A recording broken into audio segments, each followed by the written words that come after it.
So if we go back and we have a video clip. Our sound booth clean. Sorry, we just got the live show. Okay.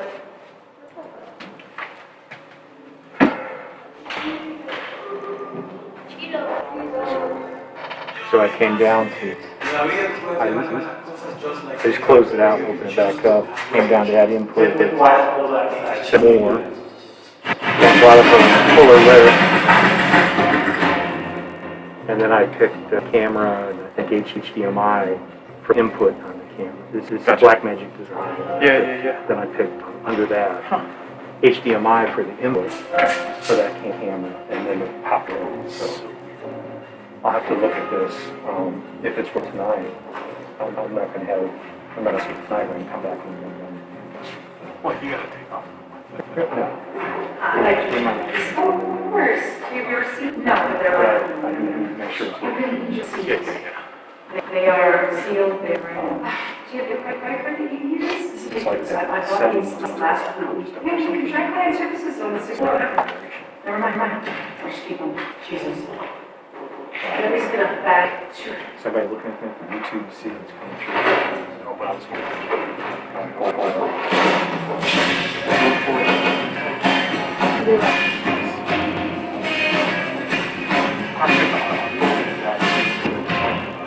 I'm checking out from 2014, Gary Reynolds. Did you have a pleasant stay? Red. Here's what I'm My name is Miss Monica. Is there anything else I can do for Hi. Sounds okay. Yep. We just shut down from J14. Hey, so you're good. This is she. Hi, Monica. Hi. We just found out our flight was canceled. I know. And instead of staying in some horrible airport hotel, we were hoping that maybe we could get our original room back. We can give you that same room back. That would be amazing. Thank you so much. We're just going to go grab a bite. Would it be possible to get the main in there now? Yes, absolutely. Perfect. Really appreciate it. Thanks, no problem. Thanks so much. See you soon.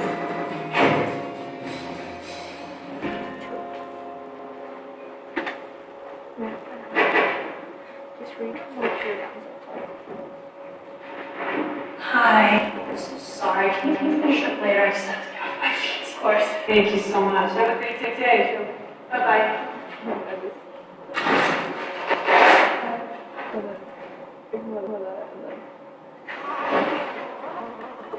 I'm gonna bug you about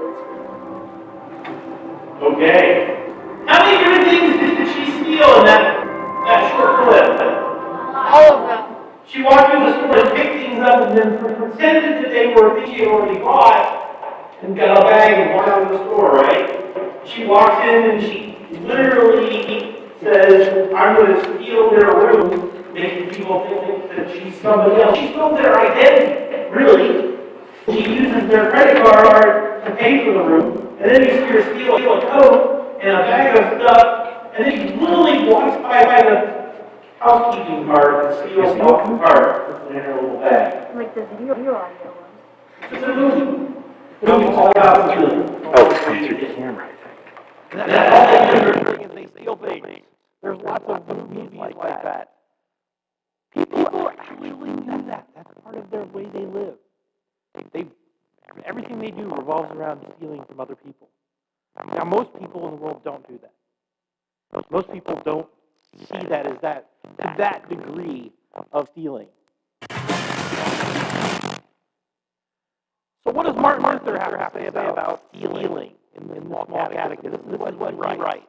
We are to fear and love God, so that we neither take our neighbor's money or property, nor acquire them by using shoddy merchandise or crooked deals, but instead help them improve and protect their property and income. We should not steal from our neighbors. So what does that look like? What does not stealing look like? And what does not stealing look like in the lives of the Bible? And what does it look like in the lives of you all as kids who live in 2020? Yes, Brandon. We're going to get to that, yes. So this is what the Bible says. You can open up your Bibles, or open up your notebook and write these down. Bible verses. These are great Bible verses about stealing. Exodus 22:1. In chapter 20, God gives us the Ten Commandments. That's what we've been talking about this whole time. In chapter 22, and like a bunch of the rest of the book of Exodus, God is literally going like, and this is what the exact rules are about everything I'm trying to tell you. So in Exodus chapter 22, verse 1, it says, if a man steals an ox or sheep and kills it or sells it, he shall repay 5 oxen for an ox and 4 sheep for a sheep. That's pretty steep. If I were to go and steal Brandon's sheep, his one lone sheep, and suddenly I get caught, that means I owe him 4 sheep. That was the law. That was the law. Yes, roll it. What?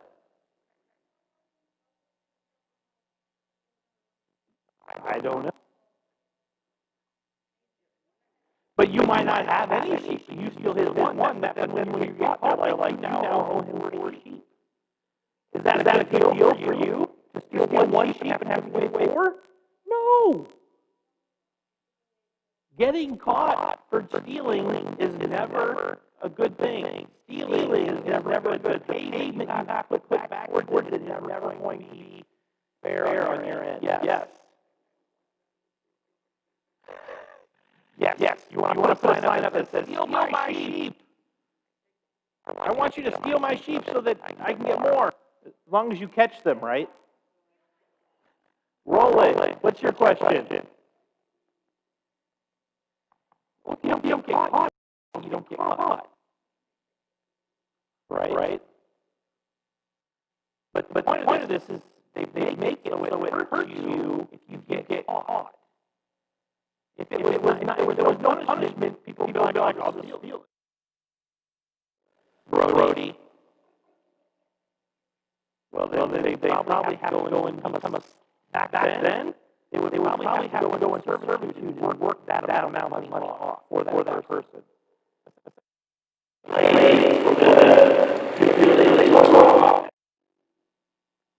Or they would be sent to jail. The problem is when you're in jail, can you make any money? No. So you would be locked in jail until somebody you know, like your mom and dad, or your brother, or your cousin, could come and pay that for you. In Proverbs, what the Bible is, just gives wisdom. It says, he do not despise a thief if he steals to satisfy his appetite when he is hungry. But if he is hot, he will pay sevenfold. He will give all the goods of his house. Here it's saying if you steal from somebody else, you owe them back 7 times what you steal from them. That was how they thought and how they understood thievery back in those days. Yes.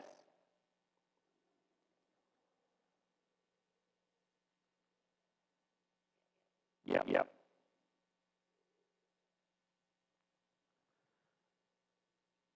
So we have a story of the Bible. How many of you know the story of Zacchaeus? Jesus is Zacchaeus. We know the song. Zacchaeus was a little man. He climbed up a sycamore tree. The Lord he wanted to see. Here's the story. He's going to town. And there's a guy named Zacchaeus, and Zacchaeus is a tax collector. He's basically hired by the Roman Empire. They get hired by the Roman Empire, and they say, we need you to go around to everybody in their businesses, their individuals, and collect taxes from them. So do you think people like Zacchaeus? No, because they have money. The other thing about tax collect back then is the Roman Empire said you only have to collect this much. But tax collectors were known for adding on additional money. Because if they collect additional money, they could just spend it. So like you they went to Lydia. In Lydia, you were very rich. You had to pay 100 denarii in taxes. Zacchaeus would come and go, oh, Lydia, you owe 120 denarii in taxes. And so you would pay him because you don't want to be in the Roman Empire. And so he would pay the Roman Empire 100 and pocket 20 and be like, right? No.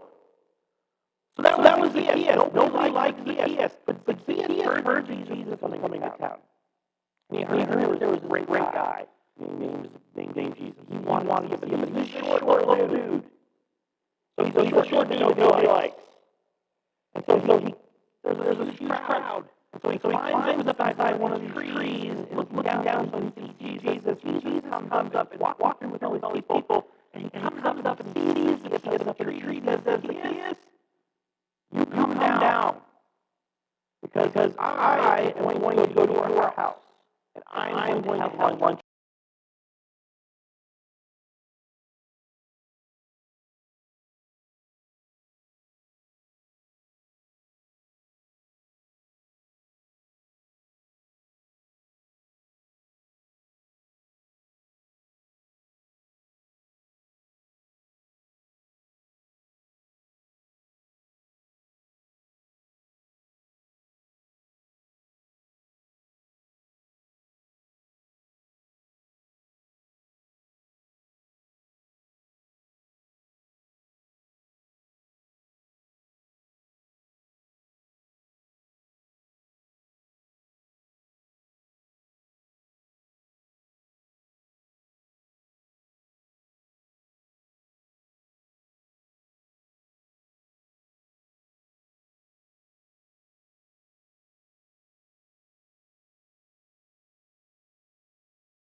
Near the beginning, we talked about Jacob. What did Jacob steal? Does anybody remember? He stole his blessing and his birthright, his inheritance. He stole both of those things from his brother Esau, right? Jacob, the brother that came second, did everything he could to steal everything that his brother was going to get first. And when he did that, he realized, my brother is going to kill me, and he left. And he gets cheated himself at different times, but eventually he comes back and he says that he's sorry to his brother. He asks for forgiveness. Literally walks up to him after he sent all his stuff ahead, his wives, his kids, his servants, his ox, his sheep, his camels, his goats, everything. And then he walks up and he falls down on his knees in front of Esau, his brother, and says, please, please don't kill me. I'm so sorry for everything I've done. And he forgives him. Another story of stealing. So what else does the Bible say about stealing? Ephesians chapter 4:28. Ephesians 4 is in the second half of the Bible. It's one of the letters written by St. Paul. And St. Paul writes, anyone who has been stealing must steal no longer, but must work doing something useful with their own hands, that they may have something to share with those in need. Saying it's not about not just stealing. Paul is telling people, you need to do something constructive with your life. so that you can make money, so that you can produce something so that when others are needy, you have the ability to provide for them. It's not like just don't steal, do something worthwhile with everything that you do. And then back in Proverbs, ill-gotten treasures, stuff you steal, have no lasting value, but righteousness delivers from death. This is a very convoluted proverb. Does anybody have any idea what it means? Brandon, let's see what you got.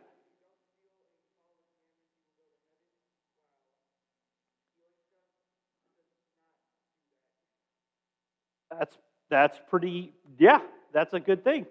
Yeah, if you're righteous, if you do what God's intended purpose is for you, the things that come out of that were going to last forever, namely heaven, eternal life. Stealing, yes, you might be rich now, but as Lewis said in a sermon a couple months ago, has anybody, who here has been to a funeral before? Okay? How many of you have seen anybody driving with a U-Haul behind the hearse, hauling all their stuff to be buried with them? Nobody. You can't take it with you when you die.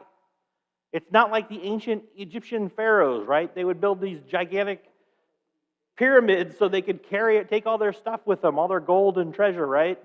We don't do that. You die, you're dead. Finally, in Romans 13:7, it says, give to everyone what you owe them. If you owe taxes, pay taxes. If you owe revenue, then revenue. If you owe them respect, then respect them. If you need to honor them, then honor them. Pay what is due. Don't cheat people. Don't cheat the government. Do what's right. So what does that look like? What does stealing include? Here's a couple I wrote down. Theft, stealing of stuff. Illegal downloading and pirating. We're going to talk exactly about what that is in just a second. Plagiarism. We're going to talk about what that is. That's a big word. Avoiding paying what is due. Cheating others out of what they are due. Cheating, in general, is stealing. If you cheat at a game, you cheat somebody else out of winning, right? You steal that away from them. Stats on piracy. We don't typically think of pirate ships, but modern day piracy is digital. Stealing things digitally, right? How many of you have ever downloaded a game for your Xbox or anything, or on your computer, or downloaded a musical file, or downloaded a movie from Netflix, right? All those things, right? If you pay for it, that's legal. If, for instance, I didn't have Netflix, but I knew my friend Annalise had Netflix, and I borrowed her account. Is that legal? It doesn't matter. Did I pay for it? Is that theft? Am I part of her family? No. It's not. It's theft. You could be, as much as you might say, it's okay, they're my friend, it's all good. It's not really. Why? Because I didn't pay for it. And the rules of paying for it say you can only let people within your household use your account. Or, if I downloaded a video game, because there are sites out there where you can download full versions of video games and then play them on your computer, or there's cheat codes so that you can break the password protection, right? So you can get in there. That's stealing. Pirated movie views. 230 billion movies get watched every year around the world by people who did not pay for them legally. 230 billion with a B. At 35%, we talked about this last time we met 2 weeks ago. Pornography is the most illegally pirated thing.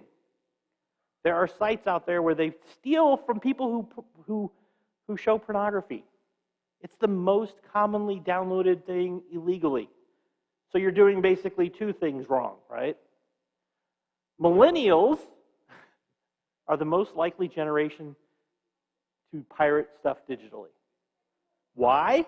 Because they've grown up their entire lives digitally. Your grandma and grandpa probably aren't the ones to be downloading movies illegally off of a pirate site like Pirates Bay, right?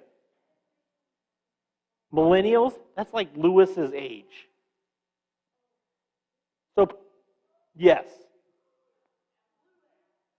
Yes, all of your cousins, older cousins, are millennials. Except for Kaya, but she's close. We're Z, we're X, we're Gen X. You're Z. But, okay, here we go. So when you download stuff illegally, companies don't get the revenue that they need, that they are due for things, right? You steal a game, that's 40 or 50 bucks the company doesn't get. If you download illegally, or if like 3 families are sharing the same Netflix account, that's $20 a month. Think how many times that happens across the entire company. As a result, all of that lost money, you're like, it's no big deal. These companies make a ton of money, right? They make a ton of money. It's not hurting them. Okay? Here's the statistic. Because of that, 230,000 to 560,000 people don't have jobs that they would have had because the companies aren't making that money. There are people who would have, because if they were making that, if the companies were making that money legally, they would have more money to hire more people, to do more things, to do the jobs that need to be done. 250,000 people a year don't have jobs that they normally would have because of piracy. Yes. You're like, what? That makes no sense, but that's the estimate of how many people each year don't have jobs that they could have because of piracy. In the United States of America, God bless America, we are the #1 nation for piracy in the entire world. That includes everybody. That includes Russia. That includes China. That includes everybody. We are the #1 people to illegally download and pirate stuff all over. Not something to be proud of. Gen Z. Here's you guys, right? 34% of Gen Z illegally rips songs or music. Going on YouTube and you can use programs and you can take a song and you can rip the track off and use it and play it on your phone or on your computer or whatever. Yes. But some people don't do that. They illegally steal it. I'm just saying. So that's piracy. That's stealing. That's what it looks like in the 20th century, the 21st century. Plagiarism. Who can tell me what plagiarism is? Some of you in middle school. Yes. What?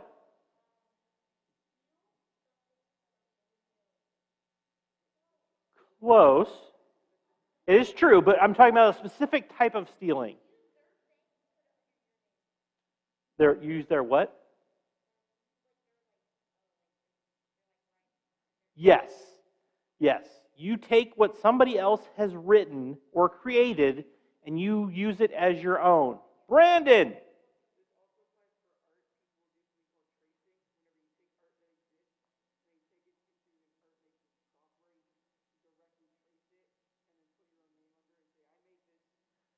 Yes, if you just take credit for it directly, yes.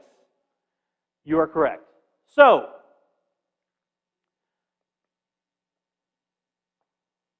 they did a survey of high school students. 59% of the high school students said they had cheated on a test. No, this was people just they gave them the survey, they didn't know their names, they didn't know there was no way to trace who they were, so they give people a chance to be honest. 60% of the people who took this survey responded saying that they had cheated on a test. Is cheating stealing? Really?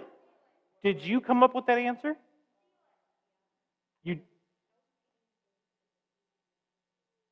Okay. If you're cheating on a test, right?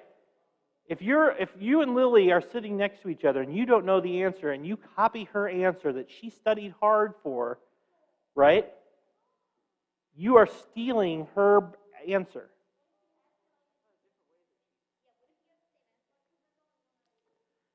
We're saying if you steal the answer because you don't know it.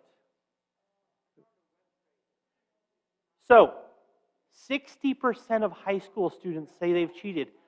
34% of those that responded say they've done it more than once. Okay? Here's the scarier thought. They went and talked to college students. That was high school. They went and talked to college students. And 85% of the people they interviewed in college said that in order for you to succeed in college and life, you need to cheat. You need to plagiarize to get ahead. I did not feel like that before.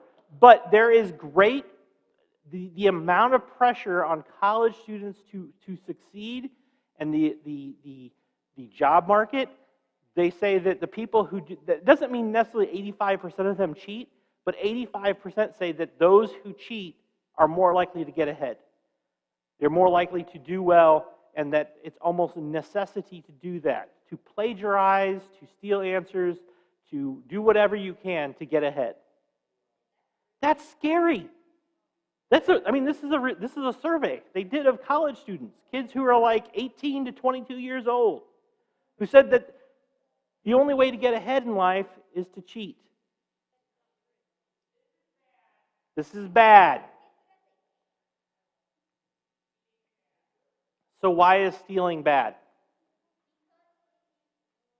Because it's wrong, right? God says don't do it. We shouldn't do it, right?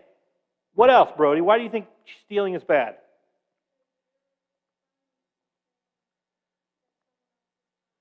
You're earning something that somebody else worked hard for. Yes. Brendan.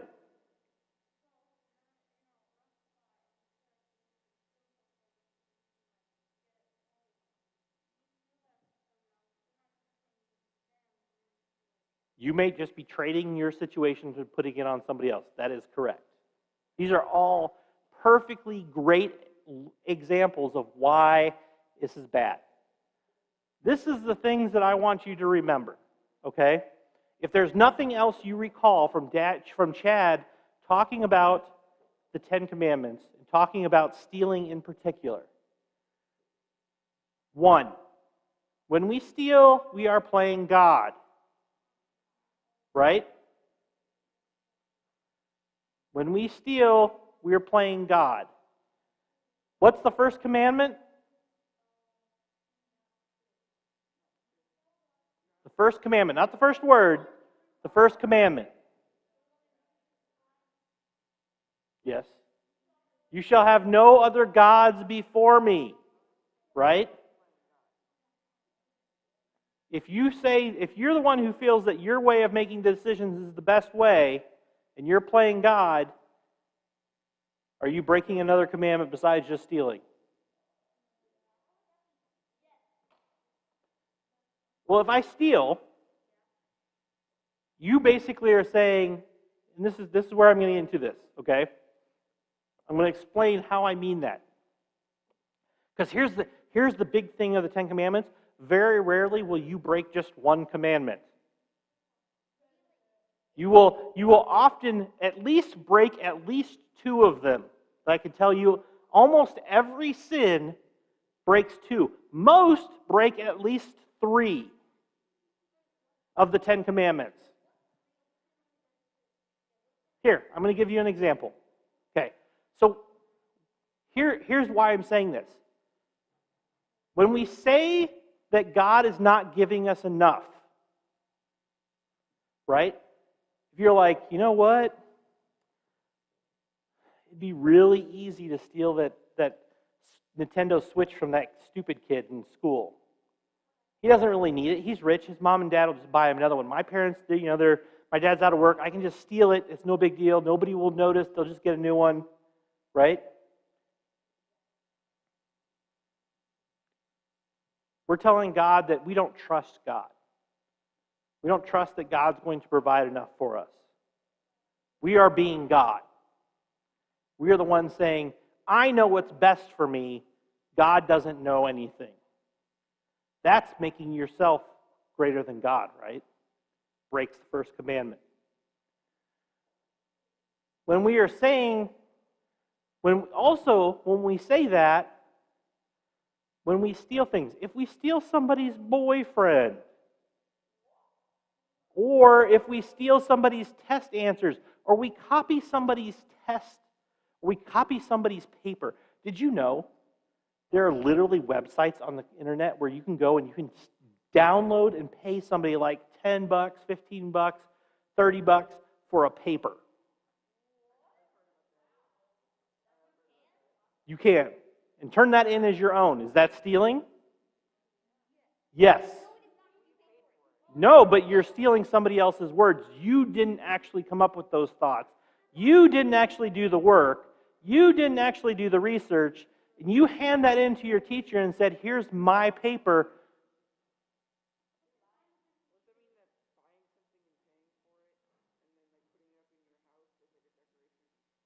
No.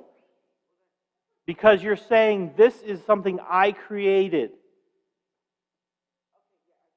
This is my ideas. Because your paper, right? When your teacher gives you a paper, she doesn't want to know what your mom and dad know about whales. Right? They don't want to know what your older brother wrote 5 years ago about the World War II, right? They want to know what Mariana knows about the subject. And so when you buy a paper, you do that. Now here's the bad part. So this is the main reason not to do it. There are other websites where if you take a paper and you type in like the first paragraph, it will search and see, oh, is this one of those papers that people buy? I've literally known people who do that. They will pay and buy a paper, and then the teachers will check it, and they will be like, you cheated. See ya. Yes, you do. If you don't get expelled. Because in college, honestly, they can expel you. They can say, you are not the type of student that we want. Go away. Yes. So, Brody.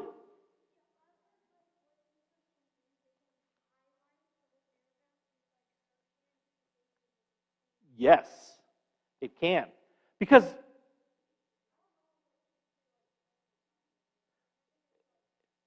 okay, but here's the thing. If you're a high school student, there's a certain level of writing that you have compared to some of these papers that may be written by like college kids. And if you've been a C student the entire time and you suddenly turn in a paper that looks like a graduate student wrote, somebody who's been in college for 6 years, do you think your teacher is going to be a little suspicious? Yes. They can tell. I can tell what I write. I can tell what other people write. Because I get used to the style with how they write, the words that they use, the thoughts, their thought process. Unless it's typed, but yes. Brendan.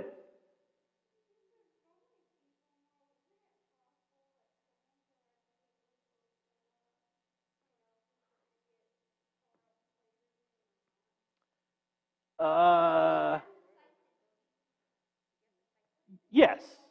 Yeah. The likelihood of that is very, very, very slim. It is possible, yes, but it's not very likely. To make an entire paper to be almost identical. Okay? Because as you get into high school and college, you're writing papers that are 5, 10, 15, 20 pages long. Writing a one-page paper is no big deal. Nobody really cheats on a one-page paper. But when you have to write a 35-page paper in college, and that's like 90% of your grade for the course, that's kind of important. I'm scaring you, right? You're looking at me like, I don't want to write a 35-page paper. 35, yeah. Anyhow, so I was saying, oh, go ahead, Mr. Jackson. We use really, really big font? No, they actually have like restrictions. Like you have to use this font and these margins and this spacing. And if you don't do those things, you get like lots of points off. Really? You just write really big. Unfortunately, that won't work in college in real life. So, here's what I was saying. That a lot of sins are actually end up being like 3 or 4 sins, right? So why do people steal?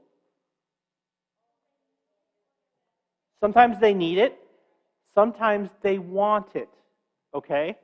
In a couple weeks, actually after Christmas and New Year's, we're going to talk about the 9th commandment. Does anybody know what the 9th commandment, the last commandment is? There's 9 commandments in one word, the first word, and 9 commandments. Thanks, but you're close. Brody. Close, yes, essentially. You shall not covet. Coveting, when we talk about it, is wanting something that is somebody else's. It's not like Lily has an Xbox and I want an Xbox too. It's like Lily has an Xbox and I want Lily's Xbox. So stealing usually results from somebody saying, I want Brody's money. I'm going to steal Brody's money.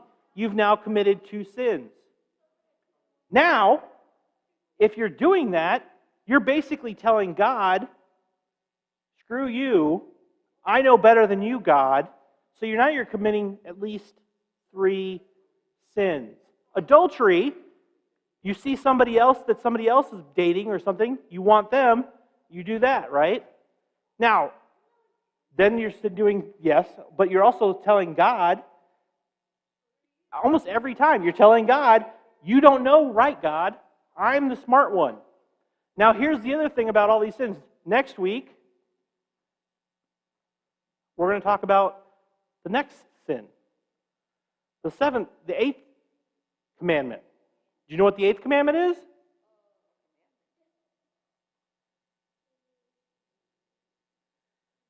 No, this is the 7th. The 8th commandment is, you shall not bear false witness, or you shall not lie. How many times do you think people steal stuff and then they lie? How many times do you think people cheat or steal or kill somebody physically, emotionally, mentally, and then lie about it? This is the problem with these sins. You do one of them and you end up doing all of them because you have to cover up and you have to make up and be like, it's horrid. It's never just one thing. Yes, Roland. A sin that breaks all the commandments?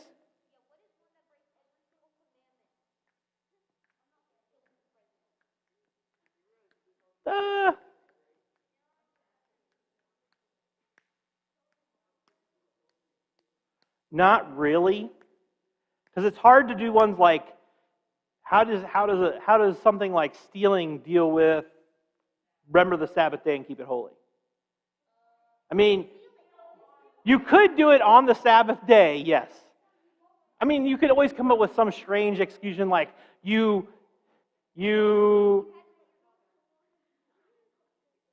stole money. Here's it. So, okay, here.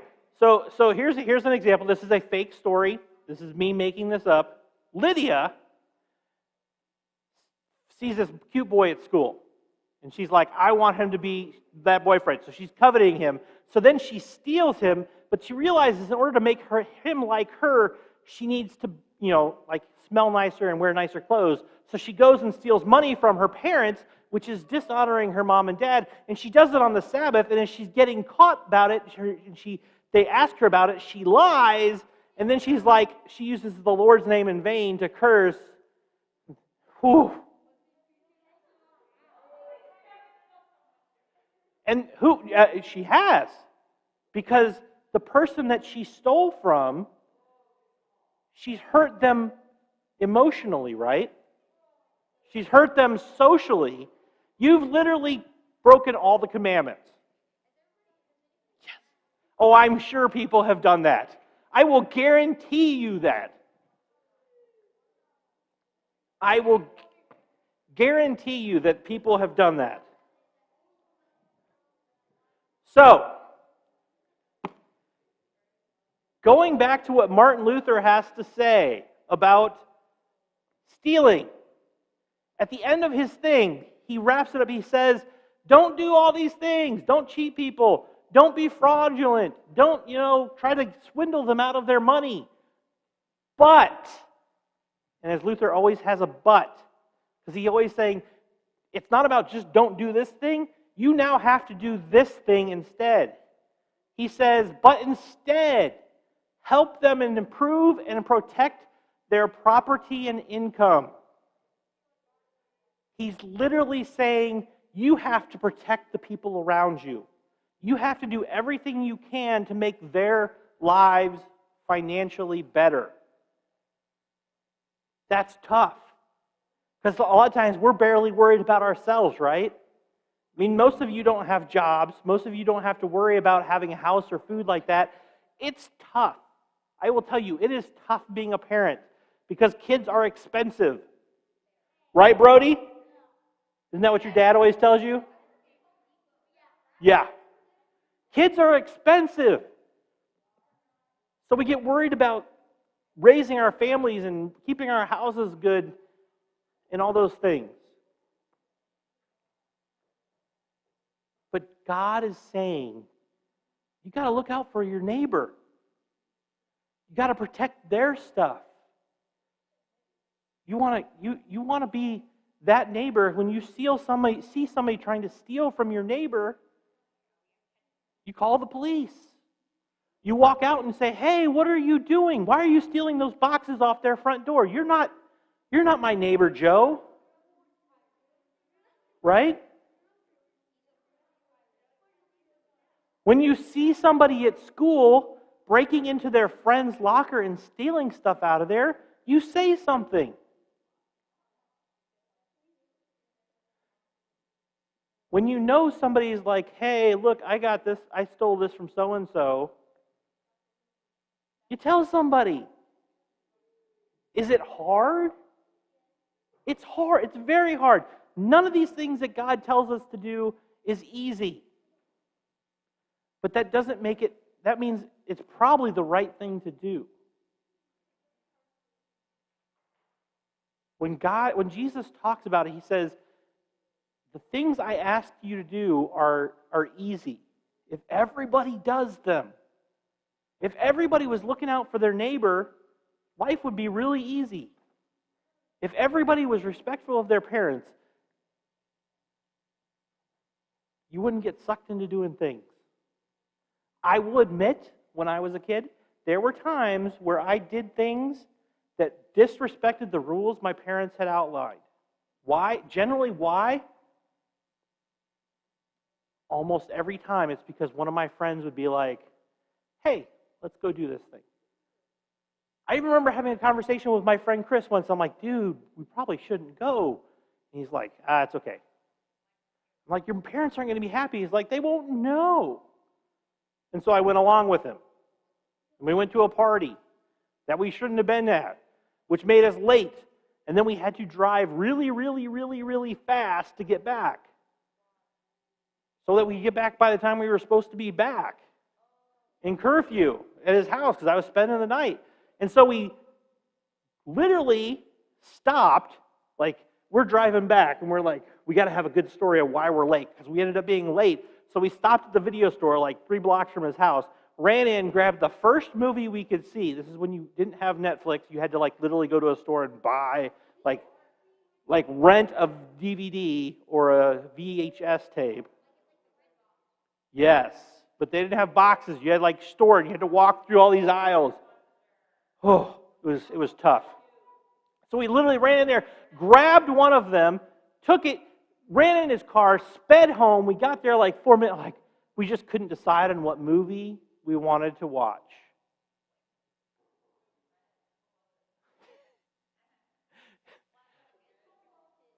It was probably, I can actually tell you what the movie was. It was Kickboxer with Jean-Claude Van Damme. Because we were big martial arts movie guys back then. Anyhow, we lied to his parents. And then the next day, my parents asked me what happened, and I wanted to make sure the story would come out. So I lied to my parents about the lie. I mean, disrespecting them. Lying. All because, why? For no reason. If we had just stayed home and eaten pizza and goofed off, we would have been fine.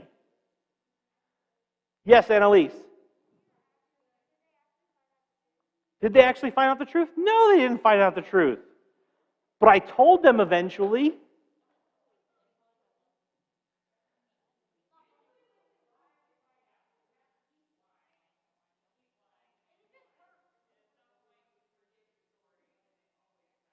Yes.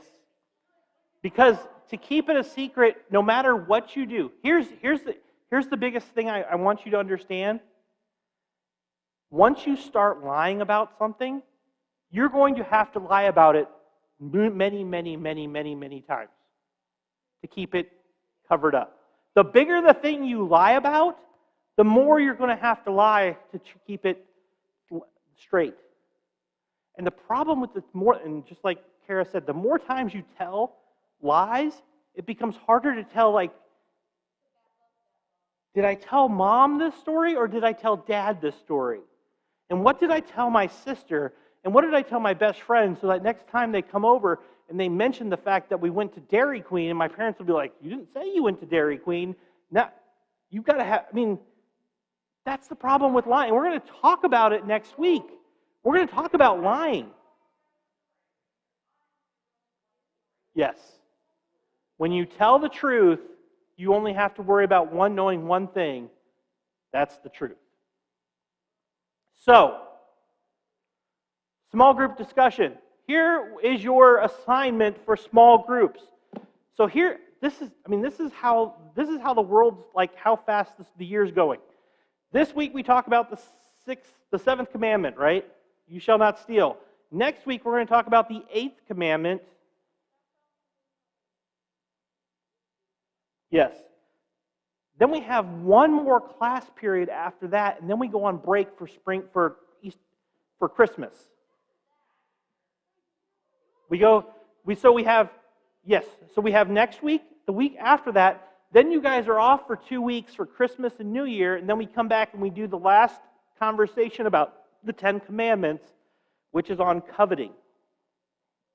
Which is kind of, I always think it's like the heart of all sins. It's like the entry level for all the other sins is we covet stuff. And that kicks us into doing all these other things. But your homework assignment or your classwork assignment is next week we're going to talk about lying and bearing false witness and what that means. The next week on that, we're going to have a question and answer session, which allows you to ask any of the questions we have not answered so far, any of the questions you have about the church, about faith, about Lewis, about me, about God, about the devil, about whatever. You can come up with this list of questions, and we spend the class period answering those questions. Because I want you to have an opportunity to talk about everything we've talked about so far to get it straight in your head before we take a 2-week break. Because we need that. So, in your small groups. Write down any of those questions you have, give them to your small group leader. They will give them to me,